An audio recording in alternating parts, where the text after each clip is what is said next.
Hi friends, welcome to our YouTube channel. ഇന്നിപ്പോൾ നമുക്ക് ചിക്കനും പൊട്ടറ്റോയും കൂടെ ഒരു റോസ്റ്റ് ആക്കി എടുക്കാം കേട്ടോ. നമുക്ക് ആകെ ഉണ്ടായിരുന്നത് ഒരു 4-5 തൈയുടെ പീസായിരുന്നേ. നല്ല തക്കിട് മുണ്ടനായിരുന്നു അവൻ്റെ തൊണ്ട കണ്ടാൽ അറിയാം. അപ്പോൾ അതിൻ്റെ കൂടെ നമ്മൾ പൊട്ടറ്റോയും ചെറുതായിട്ട് അരിഞ്ഞിട്ടുണ്ട്. പെട്ടെന്ന് വെന്ത് കിട്ടാൻ വേണ്ടിയിട്ടാണ് കേട്ടോ ഇങ്ങനെ ചെറുതായിട്ട് അരിഞ്ഞിരിക്കുന്നത്. ഇതിനകത്തേക്ക് നമുക്ക് ഉപ്പും മഞ്ഞൾപ്പൊടി, മുളക് പൊടി, പെരുംജീരകത്തിൻ്റെ പൊടിയും കൂടെ ചേർത്തിട്ട് മാരിനേറ്റ് ചെയ്യാനായിട്ട് കുറച്ച് നേരം മാറ്റി വയ്ക്കാം കേട്ടോ. എന്നിട്ട് നമുക്ക് വെജിറ്റബിൾസ് എടുക്കാം. ഒണിയനും തക്കാളിയും പച്ചമുളകുമാണ് നമ്മൾ എടുത്തേക്കുന്നത്, ചെറുതായിട്ട് അരിഞ്ഞിട്ടുണ്ട്.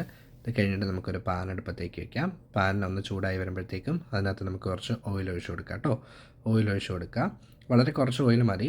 നമുക്ക് റോസ്റ്റായി കഴിയുമ്പോഴത്തേക്ക് ഈ ഓയിലൊക്കെ നല്ല രീതിയിൽ തെളിഞ്ഞ് വരും കേട്ടോ. നമുക്ക് കുറച്ച് ഹോൾ സ്പൈസസ് ആണ്, അതായത് ഗ്രാമ്പു, ഏലക്ക, കറുവപ്പട്ട, മറ്റേ സ്റ്റാർ അനീസും കൂടെ ഒന്ന് ആദ്യം മൂപ്പിച്ചെടുക്കണം. അതൊന്ന് ഇട്ട് ചെറുതായിട്ടൊന്ന് മൂത്തിട്ട് ഒന്ന് റോസ്റ്റായി നല്ലൊരു സ്മെല്ല് വരുമ്പോഴത്തേക്കും ഇതിനകത്തേക്ക് നമുക്ക് ചോപ്പ് ചെയ്ത് വെച്ചേക്കുന്ന ഓണിയൻസ് ഇടാം. ഓണിയൻസും ഇട്ട് നല്ല രീതിയിൽ ഓണിയൻസ് ഒന്ന് ബ്രൗൺ ആയിട്ട് വരണം കേട്ടോ. പെട്ടെന്നൊന്ന് ബ്രൗൺ ആയി കിട്ടാൻ വേണ്ടിയിട്ട് നമുക്ക് കുറച്ച് ഉപ്പും കൂടെ ഇട്ട് കൊടുക്കാം. അതെല്ലാം ഒന്ന് സോട്ടായി വരുമ്പോഴത്തേക്കും നമുക്ക് പച്ചമുളക് ഇട്ട് കൊടുക്കാം. പച്ചമുളകും ചേർത്തിട്ട് നന്നായിട്ടൊന്ന് സോട്ട് ചെയ്യുക.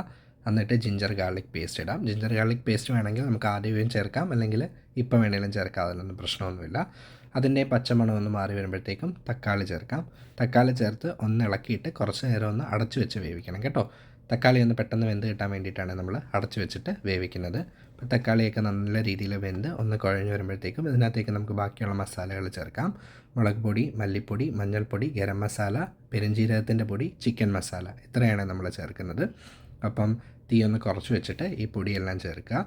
പൊടിയൊക്കെ ചേർത്തിട്ട് പൊടി ഒന്ന് നന്നായിട്ട് റോസ്റ്റായി വരുമ്പോഴത്തേക്കും നമ്മൾ നേരത്തെ മാറിനേറ്റ് ചെയ്ത് വെച്ചേക്കുന്ന നമ്മുടെ പീസസ് ഉണ്ടല്ലോ, അതായത് ചിക്കൻ്റെ പീസും ചെറുതായിട്ട് അരിഞ്ഞ പൊട്ടറ്റോയും എല്ലാം കൂടെ ചേർത്തിട്ട് മസാലയെല്ലാം നല്ല രീതിയിലൊന്ന് കോട്ടായി വരുന്ന രീതിയിൽ ആക്കുക. എന്നിട്ട് ഇതിനകത്തേക്ക് നല്ല രീതിയിൽ ചൂടുവെള്ളം ഒഴിച്ചു കൊടുക്കുക കേട്ടോ. ചൂടുവെള്ളം ഒഴിച്ചു കൊടുക്കണം, തണുത്ത വെള്ളം ഒഴിക്കരുത്, പച്ച ചോയ്ക്ക്.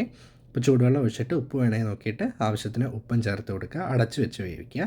അടച്ച് വെച്ച് ഒരു ഇടയ്ക്കൊന്ന് ഇളക്കി കൊടുക്കുക. എന്നിട്ട് പിന്നെയും അടച്ച് വെച്ച് വേവിക്കുക, നല്ല രീതിയിൽ വേകുന്നിടം വരെ. ഒരു 75% റോസ്റ്റായി കഴിയുമ്പോഴത്തേക്കും അതിനകത്തേക്ക് എരിവിന് ആവശ്യമുള്ള കുരുമുളക് പൊടി, ഉപ്പ് വേണമെങ്കിൽ നോക്കിയിട്ട് വീണ്ടും ഉപ്പ് ചേർത്ത് കൊടുക്കുക കേട്ടോ. കുരുമുളക് പൊടിയും പെരുംജീരകത്തിൻ്റെ പൊടിയും കൂടെ ചേർത്ത് കൊടുക്കുന്നുണ്ട്. ഇതും കൂടെ ചേർത്തിട്ട് നല്ല രീതിയിൽ മിക്സാക്കി റോസ്റ്റ് ചെയ്തെടുക്കുക. അതിനകത്ത് നമ്മൾ ചേർത്ത എണ്ണയൊക്കെ തെളിഞ്ഞ് വരുന്നിടം വരെ റോസ്റ്റ് ചെയ്തെടുക്കുക. ഇതാണ് കേട്ടോ നമ്മുടെ ഫൈനൽ ആയിട്ടുള്ള ഔട്ട്പുട്ട് എന്ന് പറയുന്നത്. നമ്മുടെ ചിക്കൻ പൊട്ടറ്റോ റോസ്റ്റ് ഇവിടെ റെഡി ആയിട്ടുണ്ട്. നമുക്ക് കുറച്ചൊന്ന് ടേസ്റ്റ് ചെയ്ത് നോക്കാം. മസ്റ്റ് ട്രൈ ഐറ്റമാണ് കേട്ടോ. ടേസ്റ്റ് ചെയ്ത് നോക്കിയപ്പോൾ നല്ല ടേസ്റ്റ് ഉണ്ടായിരുന്നു. ഒരു തവണയെങ്കിലും ഇങ്ങനെ ഒന്ന് ഉണ്ടാക്കി നോക്കുക. ഉണ്ടാക്കി നോക്കിയിട്ട് കമൻറ്റ് ചെയ്യണേ. അപ്പോൾ നമ്മുടെ ചാനൽ ആദ്യമായിട്ടാണ് കാണുന്നതെന്നുണ്ടെങ്കിൽ സബ്സ്ക്രൈബ് ചെയ്ത് സപ്പോർട്ട് ചെയ്തേക്കണേ.